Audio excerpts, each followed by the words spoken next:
Okay, so you have this theme. This is Louisiana Beer Reviews here in Jefferson Parish, and Mr. David has a theme. We are going to revisit some of the beers that we thought were good and maybe not so good.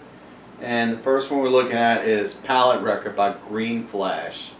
If you don't know much about this, it says it's a 9.5 alcohol. It's either a triple or an imperial. I never could quite figure out the difference between a triple and imperial.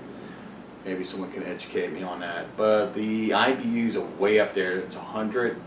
And from what my understanding is, that if you let one of these guys sit for a while, it turns into what's called a barley wine, which we've all bought barley wines before. And if you haven't, it's kind of a sweet, tangy, robust type strong ale. Now, before we started doing the videos, you said that you wanted the theme to be beers that you didn't really like too much at first, but as you when you aged them, you started to like them. I can't really think of any beer that would fit that profile for me. Oh, wait, this one still has a Best By, so we're not quite to that Best By date yet, which is August the 22nd of this year. Oh, well, okay. So we're getting close to the end about of it. 6-7 weeks from that Best By date. So this may still be good. I don't know exactly when this was made. Does it give a date or a code or something? It might. Now, my only thing with this one, and I don't see Green Flash a lot around Louisiana anymore. It used to be everywhere. It used to be. Now it's kind of gone. I think part of that reason is because their brewmaster moved on to create his own company. Chuck Silver was his name. He left. And then this beer skipped this for a year. 2 years ago, it came in a 4-pack. This year, it came in a 6-pack. So I think it's the 16th day of 2017 this was made. 16th? January 16th. So we're a good 6 months into it. Yeah, we're about 6 months into this, and so we should taste some difference from an Imperial IPA. I think something that's mellowing out into what's called a barley wine. Yeah, well, probably would be if we were having it 2 years after it was made, but so. And we're going to use our Church of the Sacred Brews Bottle opener. Bottle opener. My only thing about Palate Wrecker, I loved it when I had it, but I found it didn't wreck my palate. You know, that was more hype. It just was really a rich, good, enjoyable beer. Not the first time I had it, it did. Okay. Maybe it's because I had an inexperienced palate to this type of beer at the time, but I think it kind of wore it out pretty good. To me, it was more like Palate Intriguer than Palate Wrecker. I think the main thing that hurt Green Flash around here was just too many beers chasing too few people and not enough shelf space. You know, so something will come out around here to be super hot, and then it'll get pushed off the shelf, and then something else comes in. Right. That happens at Matherns a lot. And craft beer enthusiasts they don't tend to be brand loyal, right? So they always jump into something new, and so it's like been there, done that, and you know, still looks orange, still has that foamy head, right? Mm-hmm. All right. It's kind of peppers this a little bit. Kind of like You gotta click the glasses like people do. Kind of like a seltzer a little bit. Once it loses that initial carbonation, it's pretty much dead. So it smells very juicy and resiny like last time. it's very resiny, but it's sweeter smelling to me. Now, to me, this is the IPAs I'm used to, where you can see through them, you know, pretty much. It's not like juice. Yeah, this is what they call a classic Juice. West Coast style, where it's obviously filtered. And There's gotta be some reason aged behind for it. clarity. Centennial, Columbus, and Simcoe hops.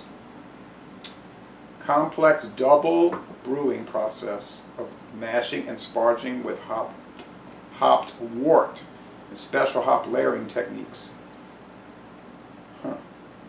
Your palate will recover, but you will never. But you will remember that last round forever. Oh yeah, okay. Sure. They've changed the label a few times since it first came out. Yeah. Okay. Seems like it's sweeter and less Yeah. complex. There's something funny in the aroma. Guess I could taste it.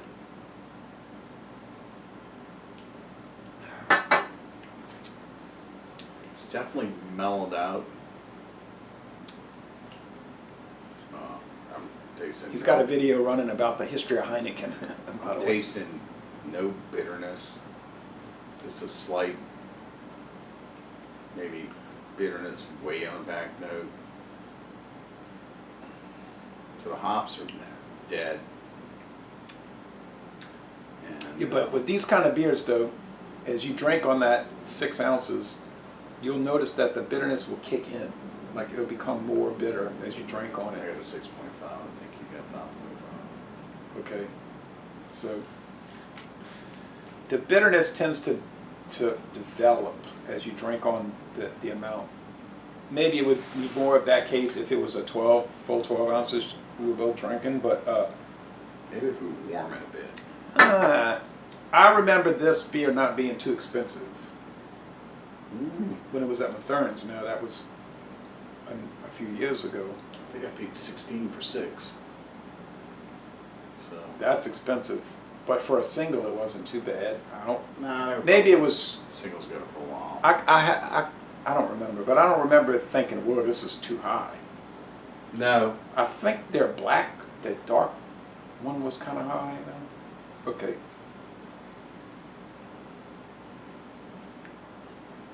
We're talking about choosing hops right there on the see Heineken. that. Pretty cones.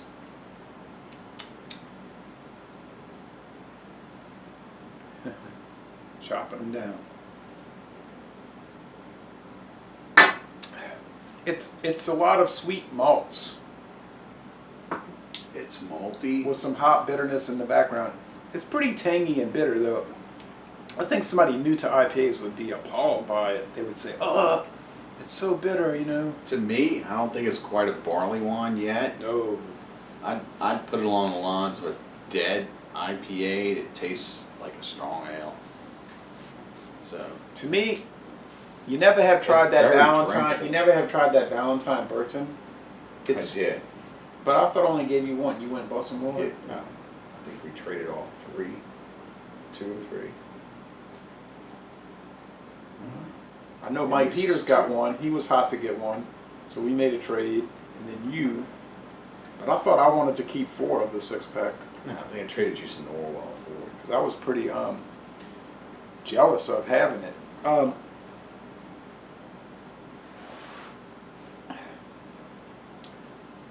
There's something a little peculiar about it.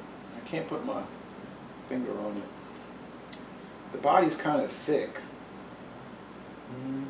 Yeah. high, medium to heavy. Kind of, I don't want to say slimy, syrupy in the body, or slick is a better word. The finish is kind of drying. It's dry with a low end bitterness that hits you. It's just, it's like a subtle bitter. I mean, you could taste it. It's bitter. The bitter's there.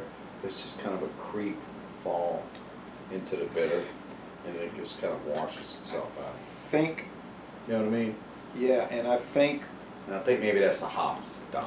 I gave it an A+ the first time I reviewed it, and it might have been 4 years ago.